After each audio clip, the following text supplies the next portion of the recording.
Allahumma sholli ala Muhammad. Apalagi zamannya politik. Setiap ibadah, setiap amal kebagusan bukan diniatkan karena lillah, tapi karena linnas, agar dianggap dia orang baik, agar dianggap dia orang soleh, agar orang masyarakat memilih dirinya menjadi wakilnya di DPR, ya. Juga supaya dipilih menjadi presiden. Hati-hati, jangan sampai ibadah kita, amal-amal soleh kita diniatkan dari selain Allah.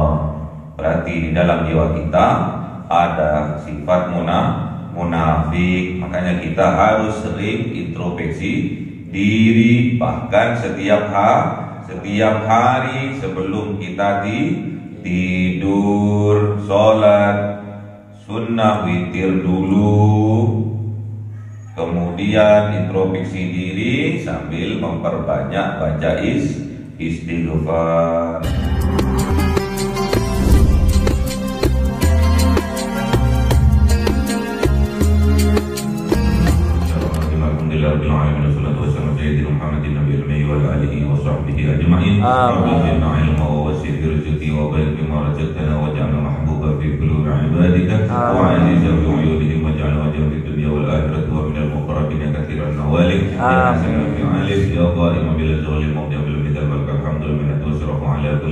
Allahumma akrimna bi nuril fahmi wal hifdi warzuqnil hikmah wa ilhamal malaikatil muqarrabin wa amalan maqbulan bil laili wan nahari arhamar rahimin. Rabbana atina fid dunya hasanatan wa fil akhirati hasanatan wa qina adzabannar. Subhana rabbika rabbil izzati amma yasifun wa salamun alal mursalin walhamdulillahi rabbil alamin. Bismillahirrahmanirrahim. A'udzu billahi minasy syaithanir rajim. Bismillahirrahmanirrahim. Alhamdulillahi rabbil alamin arrahmanir rahim maliki yaumiddin. Iyyaka na'budu wa iyyaka nasta'in ihdinas siratal mustaqim siratal ladzina an'amta 'alaihim ghairil maghdubi 'alaihim waladdallin. Allahumma shalli 'ala Muhammad ya rabbi shalli 'alaihi wa sallim. Allahumma shalli 'ala salli alaihi wa sallim. Sallallahu rabbuna ala nuril mubin Ahmad al-Mustafa sayyidil mursalin wa ala alihi wa sahbihi ajma'in walhamdulillahi rabbil.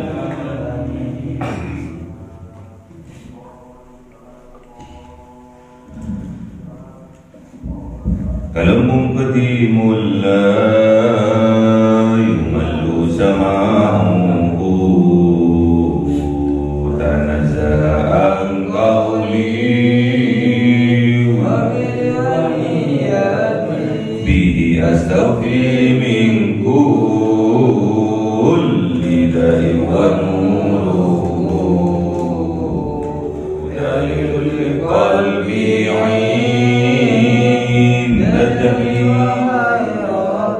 Faya Rabbi mati'ani bi sirri hulufihi wa nawwir bihi sam'i wa qalbi wa mulai wa habli bihi fadhan wa ilma wa hikmatan wa anis bihi ya bil qawli wa sati wa salli wa sallim kulla yawmi wa laylatin ala mabihir rahman yaqbalu tawbati wa ali wa ashabin kiramin a'immati yaghfirul ghaffaru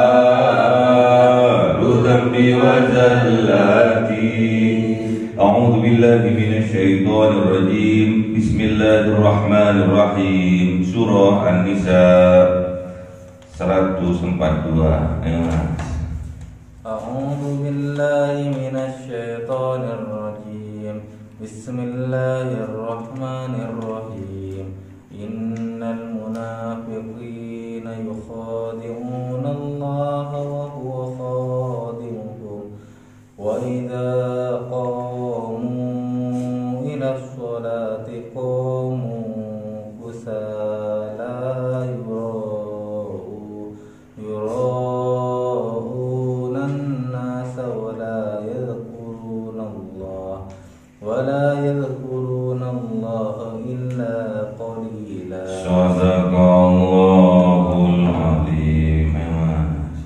A'udzu billahi minasyaitonir rajim. Bismillahirrahmanirrahim. Wadzabina baina dzalika la ilaha illa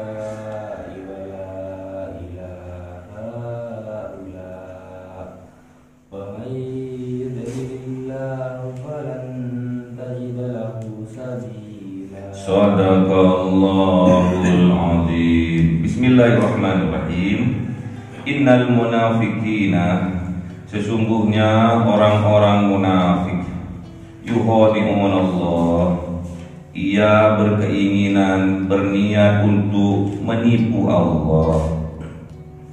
Wa huwa khadi'uhum, tanpa ia sadari bahwa Allah lah yang menipu mereka. Wa idza qamu, dan tatkala qamu menegakkan mereka ila sholati, atas sholat. Qamu, mereka menegakkan sholatnya itu kusala. Kusala ini maknanya malas-malasan. Yura'unan nasa, dan mereka juga menegakkan sholat itu yura'un, agar mereka dilihat oleh manusia, riya. Wala yadhkurunallaha, dan tidak mereka itu mengingat Allah illa qalila, kecuali hanya sedikit.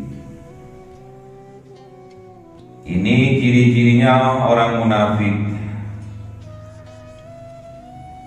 Orang munafik itu inginnya yukhadi'un Allah, punya niatan ingin menipu Allah, padahal wa huwa khadi'uhum, padahal Allah lah yang menipu mereka.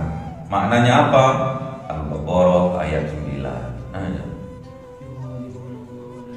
Yukhadi'un Allah walladzina amanu wa ma yakhda'un Allah illa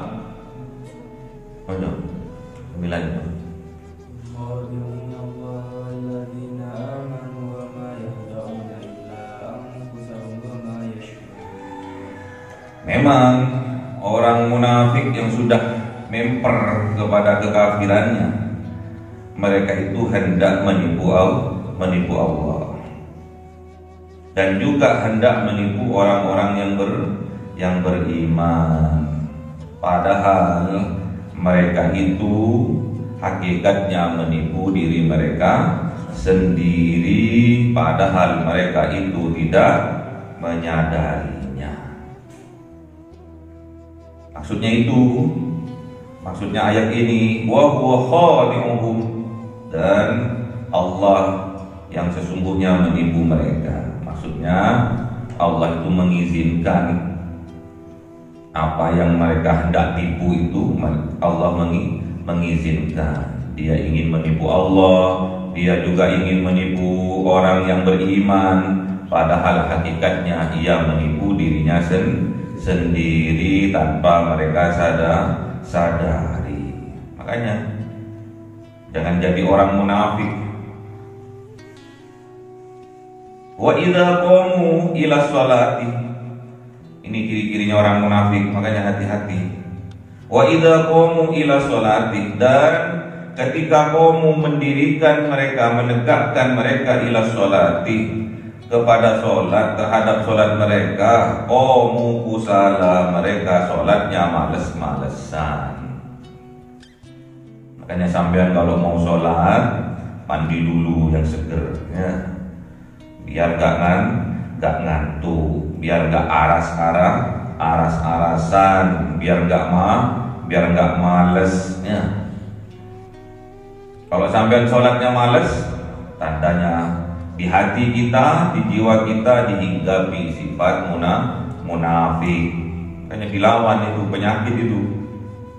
Al-Baqarah ayat 10. Fi qulubihim maradun fazadahumullahu marada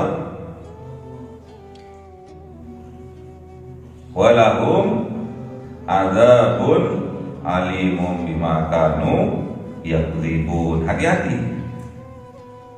Orang munafik itu di dalam hatinya ada penyakit, ya.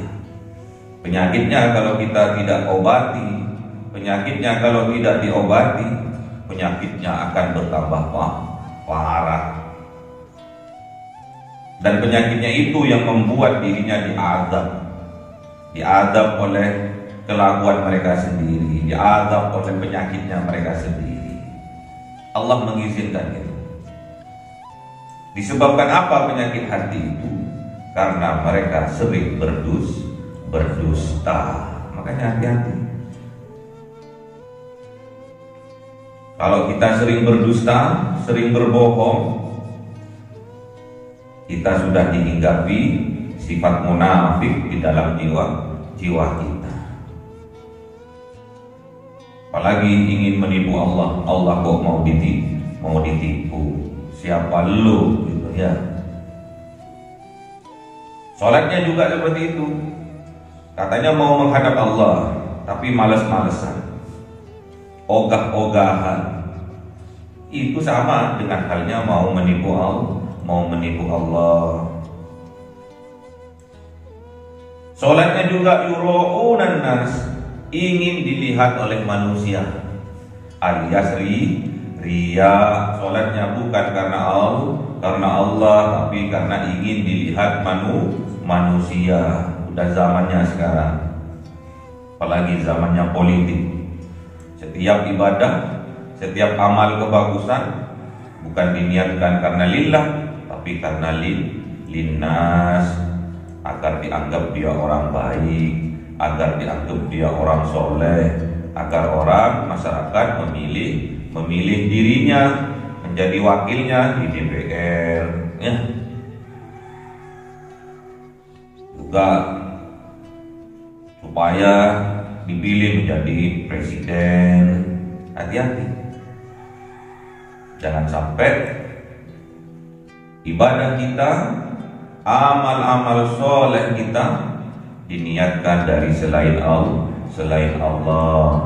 Berarti di dalam jiwa kita ada sifat munafik. Makanya kita harus sering introspeksi diri, bahkan setiap hari sebelum kita tidur, sholat sunnah witir dulu, kemudian introspeksi diri sambil memperbanyak baca istighfar, ya.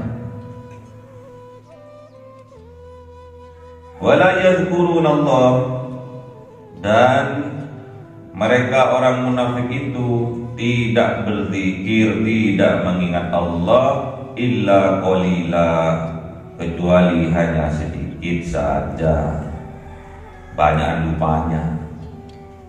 Karena niatnya bukan karena Allah, tapi karena manusia. Karena sholatnya juga malesan, ya. Makanya kalau kita sholatnya males-malesan, itu maknanya kita ingin menipu Allah, ya. Padahal Allah itu sesuai dengan prasangka hambanya. Kalau kita berprasangka Allah itu baik, ya Allah akan baik kepada kita. Kalau kita sudah berprasangka Allah itu jelek, maka Allah jelek kepada kita. Ana inda dhanni abdi bi. Ana inda dhanni abdi bi. Aku sesuai dengan prasangka hambaku. Kalau prasangka hambaku baik kepadaku, maka aku akan baik kepadanya. Kalau prasangka hambaku jelek kepadaku, maka aku akan jelek kepadanya. Ana inda dhanni abdi bi. Ana inda dhanni abdi bi. Ya. Aku ini sesuai dengan prasangka hambaku. Makanya hati-hati, nggak boleh kita suudzon kepada Allah. Kita nggak boleh suudzon terhadap manusia sesama kita. Kita nggak boleh berprasangka buruk. Husnudzonlah kepada Allah, husnudzonlah kepada sesama manusia, tapi harus tetap hati-hati dan waspada.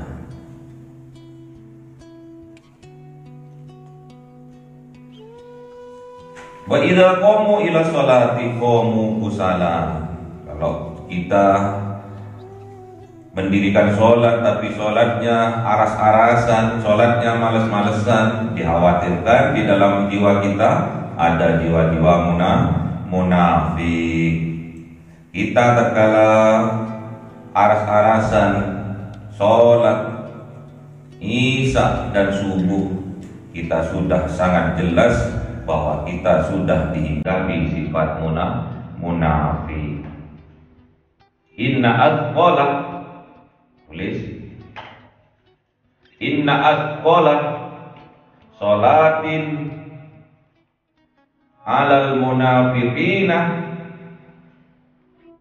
sholatul isya'i was sholatul fajri.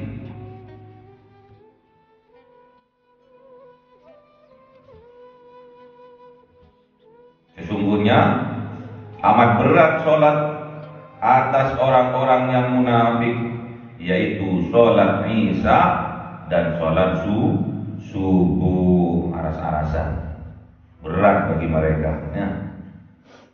Padahal siapa-siapa orang yang sholat isya berjamaah, maka dianggap separuh malamnya mendirikan sholat berjamaah. Dan apabila orang sholat subuh berjamaah, maka dianggap oleh Allah seluruh malamnya dia mendirikan sholat. Gimana hadisnya? Ada yang tahu?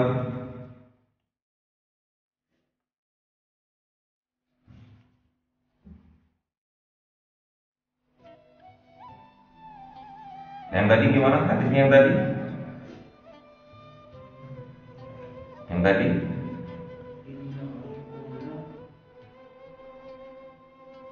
Inna azqala sholatin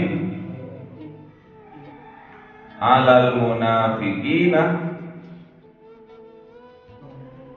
sholatul isya'i wa sholatul fajri.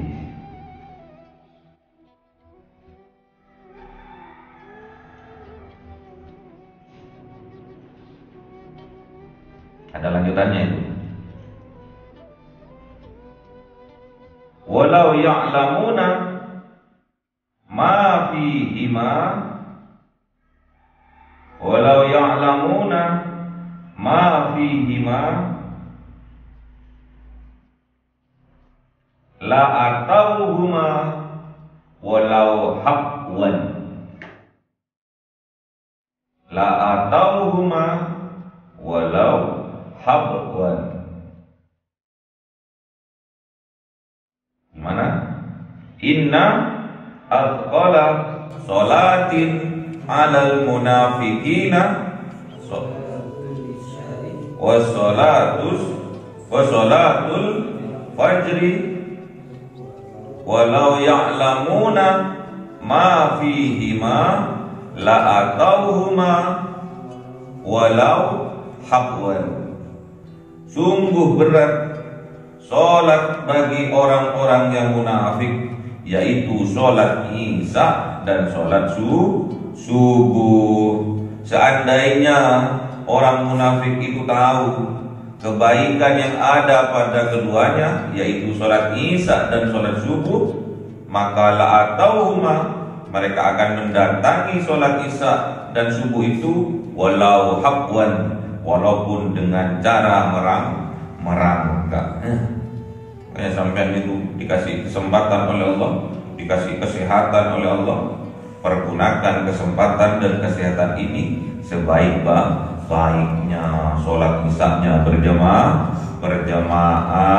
sholat subuhnya juga berjamaah.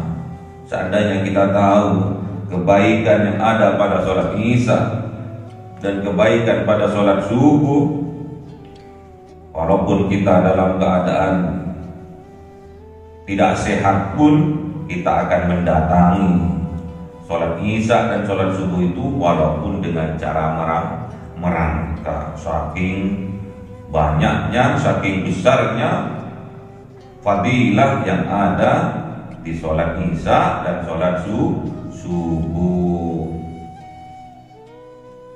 Waman shollal isya'a faka'annama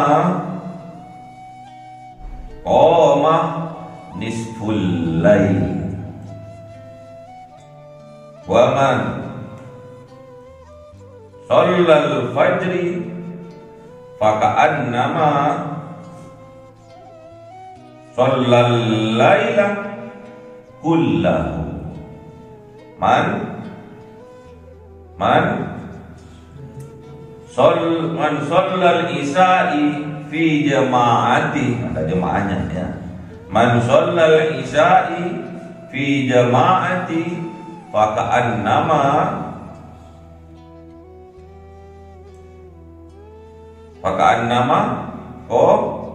qama nisful lail. Wa man shollal fajri fi jama'ati faka'annama shollal laila kullahu. Gimana? Baca man fi faka'annama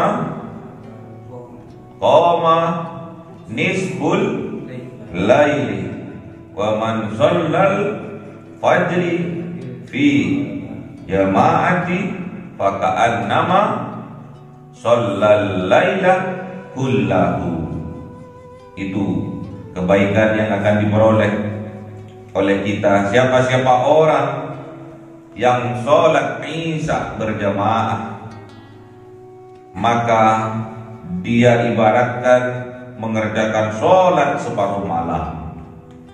Dan apabila dilanjutkan dengan sholat subuh berjamaah, maka dia seperti sholat seluruh malam.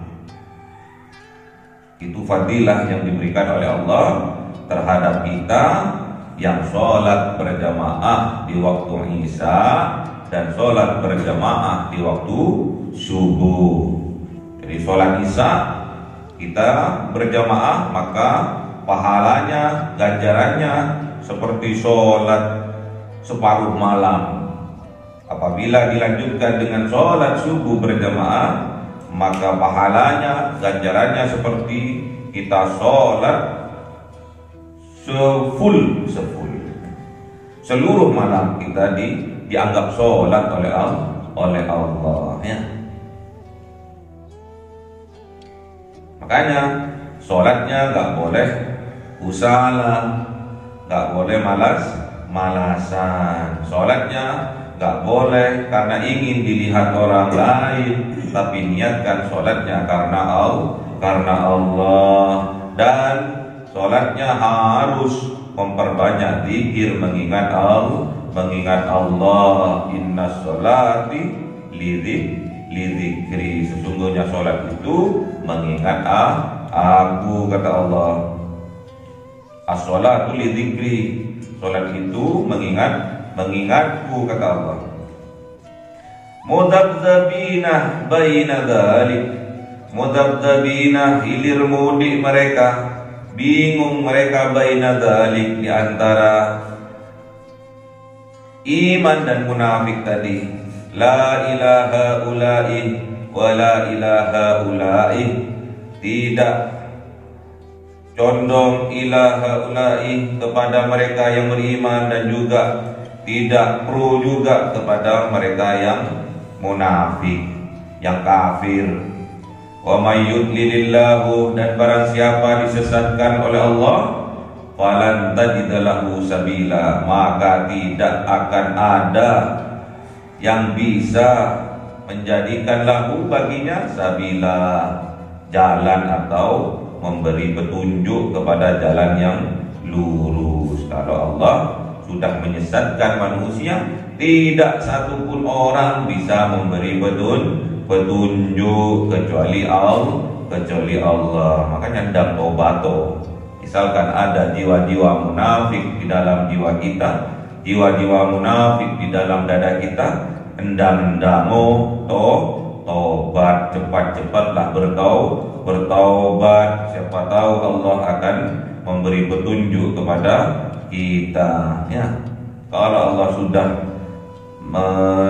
stempel, mengecap dia sudah sesat, tidak ada yang bisa memberi petunjuk. Walaupun seorang nabi pun tidak bisa memberi petunjuk terhadap orang yang disesatkan oleh Allah. Innaka la tahdi man ahbabta walakinallaha yahdi liman yasha.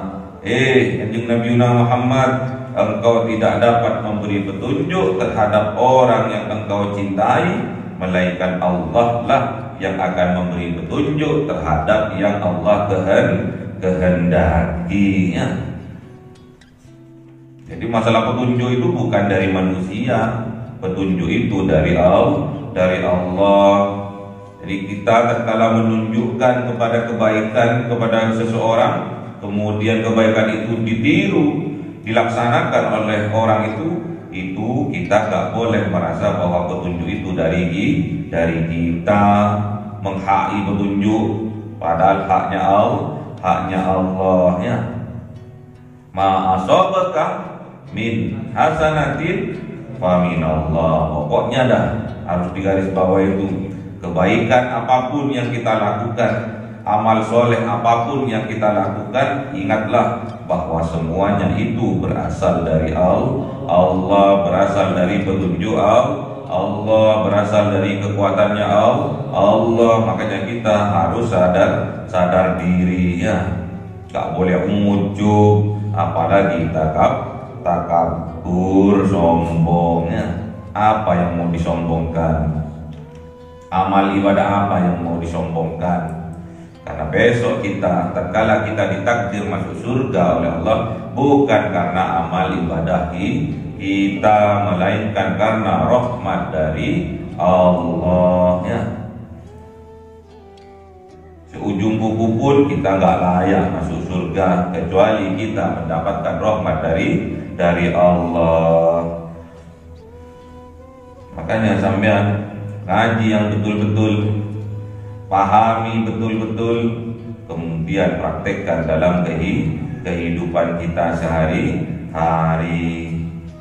Harus semangatnya, harus ada himmah, harus ada ghirah dari dalamnya.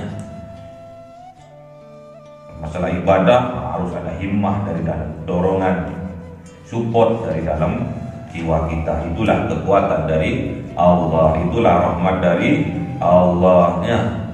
Sadari diri, apabila ada jiwa-jiwa munafik yang menempel dalam jiwa kita, cepat-cepatlah kita bertaubat kepada Allah, minta ampun kepada Allah.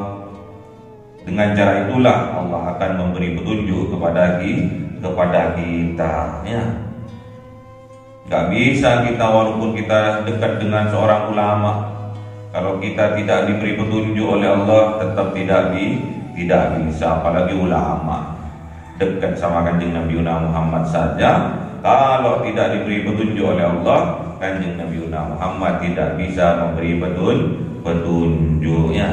Semoga kita diberi kekuatan oleh Allah, selalu diberi petunjuk oleh Allah, selalu dan selalu. Karena kita setiap subuh kita pakai kunut, minta petunjuk kepada Allah. Setiap sholat, di dalam sholat kita, setiap kita baca Fatihah, kita juga selalu minta petunjuk kepada Allah, menandakan bahwa diri kita adalah makhluk yang dhaif, yang lemah tempatnya dosa dan lupa, ya. Minta terus kekuatan kepada Allah, minta terus petunjuk kepada Allah, agar kita bisa selamat dari dunia sampai akhirat, agar kita bisa bahagia dari dunia sampai akhirat, agar kita bisa sukses dari dunia sampai akhirat. Allahumma arhamna bil Qur'an waj'alhu lana imaman wa nuran wa hudan wa rahmah. Allahumma dhakkirna minhu ma nasina wa 'allimna minhu ma jahilna warzuqna tilawatahu ana al-laili wa atrafan nahar waj'alhu lana hujjatan ya rabbal alamin. Cahaya 1000 bulan yang dimasukkan oleh malaikat ke dalam hati seorang hamba pilihan atas perintah Tuhannya, memancar dengan dahsyat penuh cinta, menembus relung-relung jiwa yang gelap penuh nista, berubah menjadi terang penuh kasih sayang. Itulah Lailatul Qadar.